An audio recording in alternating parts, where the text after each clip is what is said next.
8h33 sur RMC et BFM TV. Bonjour Sandrine Rousseau. Bonjour. Merci d'être dans ce studio pour répondre à mes questions. Vous êtes députée Europe Écologie Les Verts de Paris. Le débat des retraites est arrivé de manière assez fracassante, on va l'entendre, hier à l'Assemblée et dans la rue. 3e journée de mobilisation aujourd'hui, avant celle de samedi. Le droit à la paresse, c'est vous, c'est votre expression, l'un des arguments qui a marqué et qui marque encore ce débat. On va y revenir. Mais Sandrine Rousseau, j'ai d'abord une question parce que je voudrais savoir si vous avez pensé à démissionner. Démissionner. Pourquoi ? Parce que malgré tout, ça vous a pas traversé l'esprit d'avoir publiquement accusé un homme, Julien Bayou, de comportements très graves à l'encontre de femmes, de nature, je vous cite, à briser la santé mentale des femmes. Vous l'avez jeté à la vindicte populaire. Il a perdu la direction de votre parti. Son image, son intégrité ont été remises en cause. Et en fait, rien. En fait, rien. Julien Bayou n'a pas seulement été blanchi par la cellule de votre parti, il n'a même pas été formellement accusé. Il n'y a ni plainte, ni audition, ni convocation, rien. Alors avez-vous pensé à démissionner ? Alors non seulement je n'ai pas pensé à démissionner, mais en l'occurrence, je ne l'ai pas fait perdre quoi que ce soit, puisque c'est lui tout seul qui a démissionné, et que de toute façon, c'était quelques semaines avant la fin de son mandat. Et par ailleurs, moi, je voudrais quand même dire aux femmes qui se sont exprimées dans la presse que je regrette qu'elles n'aient pas eu qu'elles n'aient pas senti les conditions remplies au sein du parti pour pouvoir s'exprimer au sein du parti. Parce qu'en fait, elles se sont exprimées dans la presse, elles n'ont pas réussi à avoir la confiance nécessaire pour s'exprimer au sein du parti, et c'est un sujet. Et c'est un sujet aussi que des femmes se sentent si illégitimes et après avoir eu des liaisons au sein du parti, qu'elles ne se sentent plus légitimes pour faire de la politique et qu'elles quittent le parti. Et ça, je dois dire que c'est une perte collective. Donc, comment on fait pour qu'un parti politique puisse être à la fois un lieu de vie, un lieu de militantisme, mais aussi un lieu de respect des femmes, et pas que des femmes, de toutes les personnes qui militent. Mais vous estimez n'avoir aucune responsabilité dans cette histoire ? Je ne vois pas quelle responsabilité j'en ai, si ce n'est avoir soutenu la parole d'une femme. Et oui, je continuerai à soutenir la parole des femmes. Et si ça se reproduit, je le referai. L'avez-vous appelé, Julien Bayou ? Mais non, je le vois tous les jours à l'Assemblée. Mais lui avez-vous parlé depuis ? Lui avez-vous dit au minimum que vous étiez peut-être désolée ou... Non, mais enfin, je ne suis pas désolée de soutenir la parole des femmes, ça jamais. Jamais. Mais vous pouvez m'emmener sur ce terrain-là, mais jamais je ne serai désolée. Moi, je ne cite que la cellule d'Europe Écologie Les Verts, qui elle-même est donc une cellule consacrée aux violences sexistes et sexuelles, qui, à l'issue d'une enquête, dit que finalement, il n'y a rien et affirme, je cite, elle ne dit pas qu'il n'y a rien. Non, elle ne dit pas qu'il n'y a rien. Nous regrettons les conséquences. Il n'y a pas eu d'audition. Non, voilà, il n'y a pas d'audition. Julien Bayou lui-même a demandé mais ça ne veut pas dire qu'il n'y a rien. Il n'a même pas été entendu. Ça vous paraît normal comme fonctionnement ? Non, ça n'est pas normal. Et c'est un des sujets. C'est-à-dire pourquoi les femmes qui se sont senties suffisamment fortes pour s'exprimer dans la presse ne se sont pas senties en confiance pour s'exprimer au sein du parti. C'est un sujet. Et ça n'est pas un petit sujet en vrai. Et vous, ça vous pose pas problème d'avoir dit publiquement des accusations très graves, parce que vous avez dit de Julien Bayou qu'il avait un comportement de nature, je cite, à briser la santé mentale des femmes. C'est une accusation très grave, c'est très important.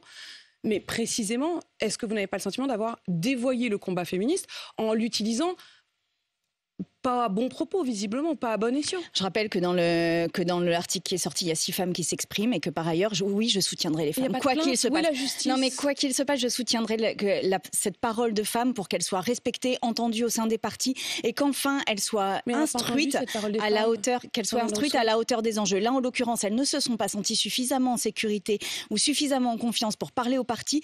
Nous devons en tirer les leçons politiques. Cela n'est pas possible qu'elles se soient senties suffisamment en confiance pour parler à des journalistes et pas au parti. Donc nous avons une progression collective à exercer.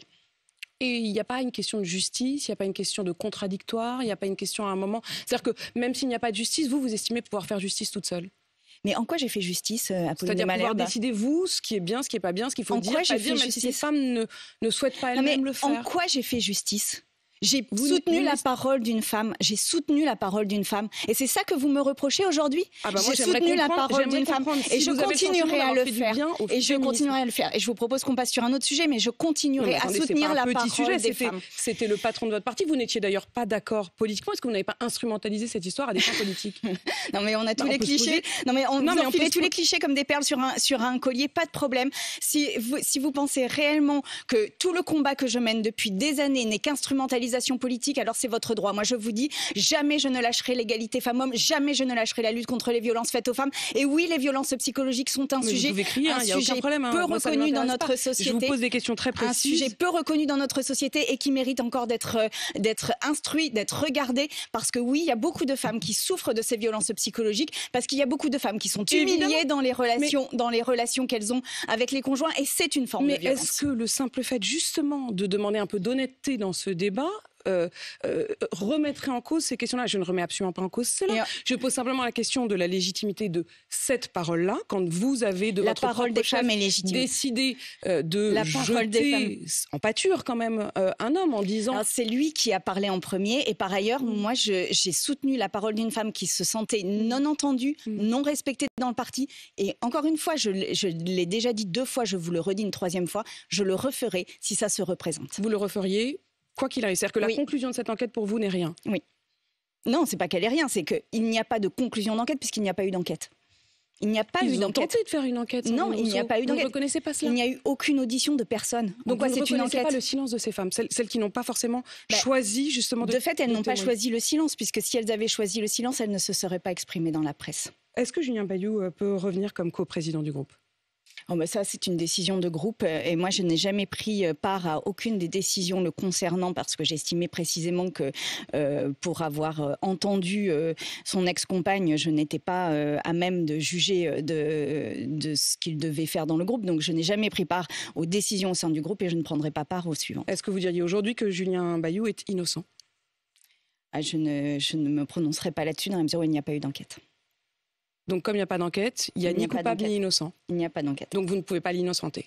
Le simple fait qu'il n'y ait pas d'enquête. Sans enquête, on ne peut rien dire, non. Sandrine Rousseau, revenons effectivement à ce qui s'est passé hier à l'Assemblée. Le débat a commencé dans l'hémicycle et ça a donné ça. La réforme n'est pas injuste pour les femmes. Jusqu'à aujourd'hui, jusqu'à il y a 1 an, les femmes, structurellement, parce que leurs carrières sont plus souvent hachées, partaient plus âgées que les hommes, en départ effectif. Aujourd'hui, c'est le même âge. Demain, en 2030, les femmes partiront plus jeunes que les hommes. Vous l'aurez compris, c'est évidemment pas ce qui s'est passé à l'Assemblée là, mais ce qui s'est passé sur mon plateau d'RMC ce matin. Mais venons-en aux propos d'Olivier Dussopt, puisqu'on vient de les entendre sur les femmes. Lui, il considère que certes, peut-être, ça n'est pas forcément juste, comme je lui faisais remarquer sur les femmes, mais qu'au moins, ça n'était pas injuste et que ça allait améliorer le sort des femmes, sa réforme. Alors non seulement ça n'améliore pas le sort des femmes, mais ça le dégrade. Je rappelle que quand on a des enfants, on avait le droit jusqu'à 8 trimestres de cotisation, et donc les femmes pouvaient partir plus tôt grâce à ces 8 trimestres de cotisation. Aujourd'hui, malgré les 8 trimestres liés à la maternité, eh bien, elles devront rester jusqu'à 64 ans. Je rappelle quand même que ces 8 trimestres sont liés à une chose, c'est que lorsqu'on a des enfants, on a souvent des carrières hachées et les femmes effectuent l'essentiel des tâches domestiques et donc font du travail gratuit à la société. Ces 8 trimestres, c'était la récompense de ce travail gratuit, la reconnaissance de ce travail gratuit. Et aujourd'hui, ils comptent pour rien puisqu'elles seront obligées de partir à 64 ans. Et je le disais, le débat a donc commencé dans le chaos hier. Nous sommes là après plusieurs années de débat, des mois de concertation nourrie, des engagements présidentiels clairs. Mes chers collègues, on n'est pas dans un amphi, on n'est pas dans une manif, on est dans l'hémicycle de l'Assemblée nationale. Est-ce que vous croyez que nous allons passer 15 jours comme cela dans l'hémicycle? Oui? Vous ne croyez pas que nos compatriotes méritent mieux que ça? Qu'est-ce que vous répondez à cette question? Vous ne croyez pas que nos compatriotes méritent mieux que ça? Vous demande la présidente de l'Assemblée. Eh bien, nous sommes élus pour représenter la voix des gens et non pas pour avoir une attitude différente à partir du moment où nous sommes élus.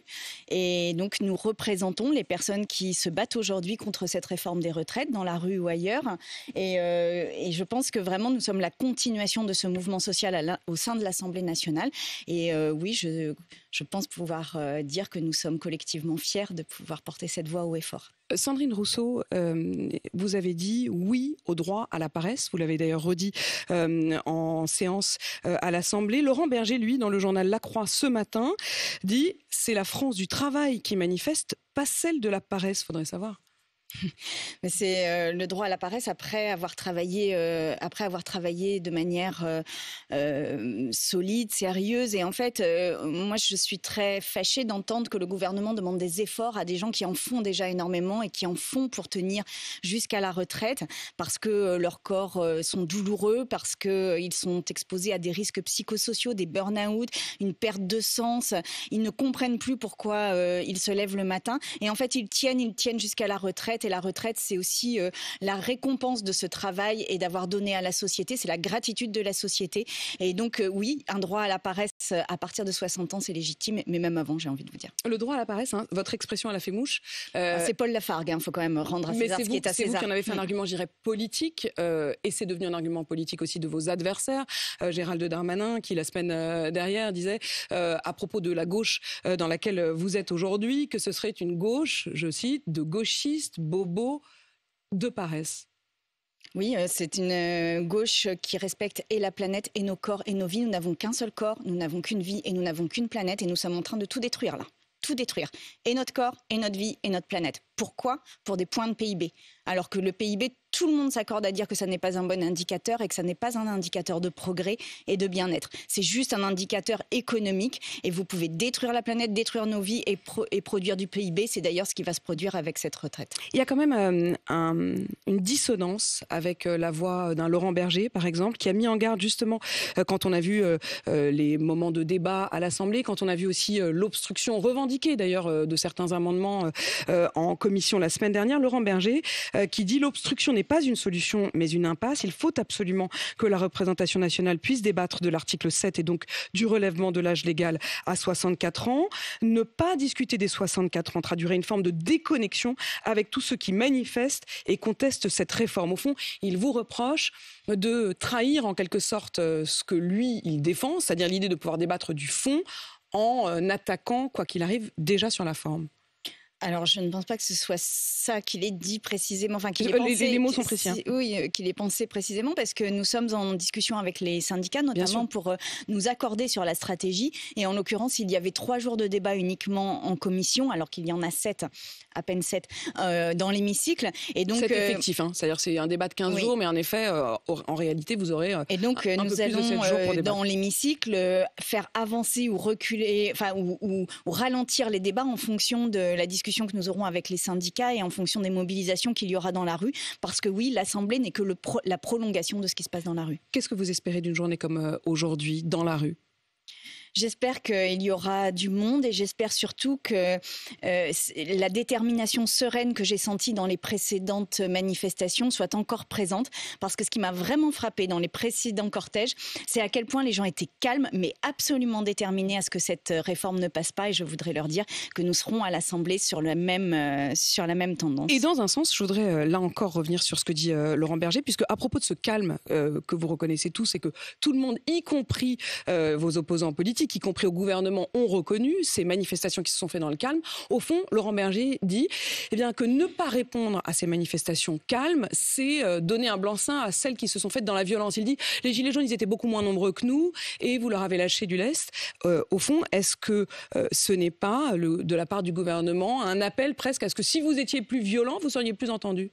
Ça, le gouvernement doit prendre ses responsabilités face à cela, en effet. Et je pense que s'il s'entête dans son enfermement et dans son incapacité à comprendre que cette réforme est rejetée extrêmement massivement par les Français et les Françaises, alors oui, il est possible qu'une partie du mouvement se radicalise, comme dans n'importe quel mouvement.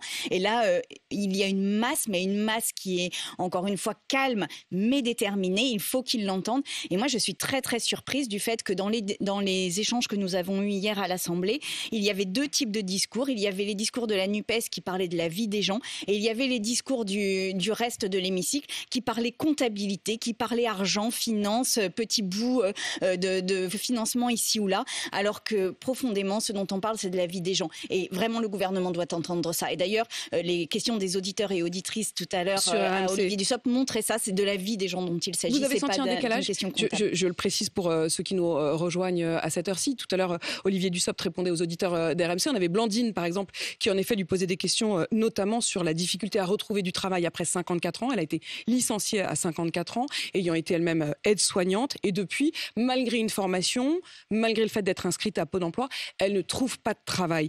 Est-ce que vous avez le sentiment que cette France-là n'est pas entendue aujourd'hui ? Absolument. Puis alors, c'était un exemple absolument typique, c'est-à-dire qu'en plus, elle s'était arrêtée pour élever ses enfants. Exactement. Il lui manquait donc des trimestres. Je vous parlais du travail gratuit. Et là, elle est au chômage, ce qui signifie que concrètement, si elle ne l'est pas aujourd'hui, elle va très vite être au RSA. Et le décalage de 62 à 64 ans fait qu'elle restera plusieurs mois de plus au RSA. Et ça, c'est ce qu'on appelle la trappe à pauvreté, la trappe à précarité juste avant la retraite, parce qu'il faut bien imaginer qu'aujourd'hui, il y a près d'une personne sur deux qui n'est ni en retraite, ni au travail à partir de 55 ans. Et c'est un problème. C'est-à-dire que c'est vraiment des gens qu'on jette dans la très grande pauvreté, qui ne trouvent pas de solution parce que les entreprises ne veulent pas les embaucher et parce qu'en plus, souvent, leur corps est usé et donc ils doivent changer de travail.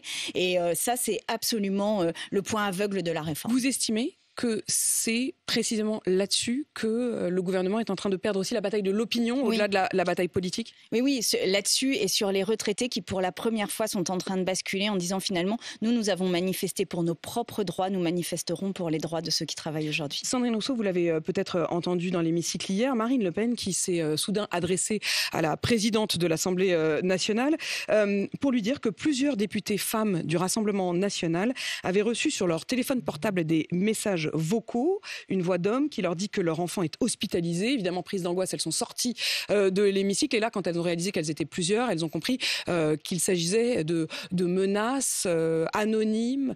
Est-ce que vous avez vous-même entendu ce genre de message ? Est-ce que d'autres que le RN, d'autres femmes députées ont également reçu des menaces de cet ordre ? Alors, je n'ai pas connaissance d'autres femmes qui aient eu ce type de message et j'ai été très surprise de l'apprendre en hémicycle. Ce ne sont pas des méthodes. Jordan Bardella se demande si ça ne vient pas de votre camp. Il laisse entendre, le président du Rassemblement national, il a accusé à demi-mot la NUPES, il a expliqué que la coalition de gauche participait, je cite, d'une violence sociale aujourd'hui dans notre pays. Non, mais je ne crois pas que ce soit de notre camp que cela arrive. Et si par hasard ça l'était, même s'il dit, je ne veux pas accuser sans preuve, mais ce ne sont pas des méthodes. Violence sociale. Non, mais ce ne sont pas des méthodes. Vraiment, ce ne sont pas des méthodes de faire ça. Après, nous ne sommes pas dans le même camp, le Rassemblement national et nous. Et je le dis notamment au sujet de la motion référendaire, nous n'avons pas voté cette motion référendaire portée par le Rassemblement national. Je sais que c'est peu compris par une partie de la population. Je voudrais juste leur dire qu'il ne faut pas se tromper, il ne faut pas collaborer avec l'extrême droite, jamais, que nous ne le ferons jamais, mais que par contre nous mènerons la bataille jusqu'au bout. Donc vous ne voterez jamais avec... Non, parce jamais. Que vous l'avez vu, évidemment, Marine Le Pen a proposé de retirer sa motion si vous acceptiez de voter ensemble. Jamais. Jamais. Jamais. Jamais. Donc à aucun moment vous ne pourrez vous retrouver pour faire tomber le gouvernement. En tous les cas, moi, je ne voterai jamais une proposition du Rassemblement national et je sais que c'est difficile à entendre pour certains et certaines et je comprends leur trouble face à ça. Mais vraiment, c'est un parti qui ne défend pas les droits des salariés et c'est un leurre complet. Quand il s'est agi d'augmenter, par exemple, le SMIC dans la loi pouvoir d'achat, ils n'étaient pas là, ils ne votaient pas avec nous. Et donc, ils sont dans une espèce d'illusion permanente et de discours très différents des actes. Nous ne participerons pas à ce fake permanent. Comment vous voyez la suite ? Qui doit craquer ? La rue ? Le gouvernement ? Le gouvernement. Comment ? En retirant ce projet. Il n'y a pas de discussion et c'est pourquoi vous n'essayez même pas de modifier le contenu du texte. Tant que l'article 7 du décalage de l'âge n'est pas retiré, il n'y a pas de discussion possible. Sandrine Rousseau, vous qui êtes donc députée Europe Écologie Les Verts de Paris. Je suis quand même surprise parce que vous nous disiez au début de l'interview sur votre non-respect des enquêtes et votre rapport à la justice. Peut-être que vous devriez regarder mon rapport au militantisme féministe et au soutien des femmes. Mais cette question est justement si essentielle qu'il paraît mais là, en étrange. S'il y avait eu une enquête, je l'aurais soutenue. Là, il n'y a pas eu d'enquête. Sandrine Rousseau, députée Europe Écologie Les Verts de Paris, qui a répondu donc à mes questions. Il est 8h52 sur RMC et BFM TV.